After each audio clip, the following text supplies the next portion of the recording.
Fake মানুষ চেনার বা আইডেন্টিফাই করার কিছু বৈশিষ্ট্য শেয়ার করছি। 1 নাম্বার হলো তারা ওভারলি নাইস হবে। বাংলায় বলে না যে অতিভক্তি চোরের লক্ষণ। নাইস হওয়া ভালো, মানুষের প্রতি কাইন্ড হওয়াও ভালো, কিন্তু যখন দেখবেন এটা মাত্রাতিরিক্ত হয়ে যাচ্ছে তখন মনে করবেন যে এখানে কোনো সমস্যা আছে। নাম্বার 2, এদের ব্যবহারে সবসময় ইনকনসিস্টেন্সি দেখতে পারবেন, কারণ এরা ভিন্ন ভিন্ন জায়গায় ভিন্ন ভিন্নভাবে নিজেদের প্রেজেন্ট করে থাকে।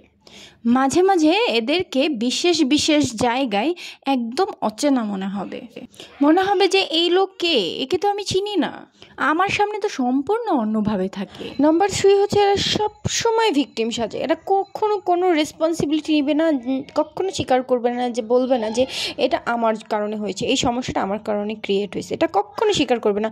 উল্টা বলবে এর দোষ, তার দোষ, উল্টা সে নিজেদেরকে ভিকটিম সাজায় বসে থাকবে। তাই কখনো উপরে দেখেই মানুষকে জাজ করবেন না, রিয়ালিটিকে বোঝার চেষ্টা করেন, ফেক মানুষের থেকে দূরে থাকেন।